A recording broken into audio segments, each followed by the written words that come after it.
नमस्कार प्यारे दोस्तों। जैसा कि हमने आपको पिछले लेक्चर में बताया था क्लास 12th केमिस्ट्री का सिलेबस कि कौन कौन से चैप्टर आपको पढ़ने हैं और कौन कौन से चैप्टर नहीं पढ़ने थे। बताया गया था कि आपको केवल और केवल कितने चैप्टर पढ़ने हैं, 10 चैप्टर पढ़ने हैं। उन 10 चैप्टरों में आज पहला चैप्टर हम पढ़ेंगे विलयन। तो आइए सबसे पहले जानते हैं कि विलयन क्या होता है। विलयन है, विलयन के लिए एक बात जरूरी है कि विलयन कितने लोगों से मिल करके बनता है। तो विलयन दो पदार्थों से मिलकर के बनता है। पहला आपका होता है विलेय और दूसरा आपका विलायक। इसी विलेय को यदि विलेय को हम विलायक में मिला दें, जैसे ही हम विलेय को विलायक में मिला देते हैं तो हमें क्या प्राप्त हो जाता है, विलयन प्राप्त हो जाता है। हमने किसको मिलाया, विलेय को। किसमें मिलाया, विलेय को मिलाया किसमें, विलायक में। अर्थात विलेय और विलायक का जो योग होता है उसी को ही हम क्या कहते हैं, विलयन कहते हैं।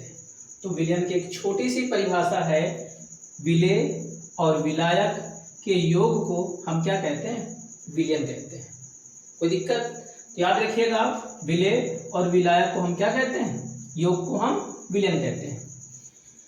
अब मान लीजिए आपने नमक को किस में मिला दिया, जल में। जैसे ही नमक को जल में मिलाते हैं तो आपको क्या प्राप्त हो जाता है, विलयन प्राप्त हो जाता है। अब ये भी चीज है कि नमक को जल में मिलाते ही हमें एक मिश्रण प्राप्त हो जाता है। और कैसा मिश्रण प्राप्त होता है, एक समांगी मिश्रण प्राप्त होता है। समांगी मिश्रण क्या होता है, जिसमें केवल एक ही तत्व या पदार्थ की मात्रा दिखाई दे, अधिक हो। हम नमक को जल में मिलाते हैं तो कैसा मिश्रण प्राप्त होता है, समांगी मिश्रण प्राप्त होता है। अब ये जो हमारा ये भी चीज है कि जो नमक को जल में मिलाया तो हमें क्या मिला, विलयन मिला। और जो नमक है और जो जल है, इन दोनों का जो मिश्रण है वो मिश्रण हमारा क्या कहलाता है, समांगी मिश्रण कहलाता है। तो हम ये कह सकते हैं कि जो हमारे समांगी मिश्रण होते हैं उनको हम क्या कहते हैं, विलयन कहते हैं। विलय और विलायक हमारे क्या हुए, पदार्थ हुए। कि जो पदार्थ होते हैं, पदार्थों का जो समांगी मिश्रण है उसको हम क्या कहते हैं, विलयन कहते हैं। तो इसकी एक अन्य सी परिभाषा बन जाती है, इसी से दो या दो से अधिक पदार्थों के समांगी मिश्रण को हम क्या कहते हैं, विलयन कहते हैं। दो या दो से अधिक पदार्थों के समांगी मिश्रण को हम क्या कहते हैं, विलयन कहते हैं। और याद रखिएगा विलयन सदैव कितने परसेंट का होता है, 100%। ठीक, अब जानते हैं कि विलेय क्या होता है।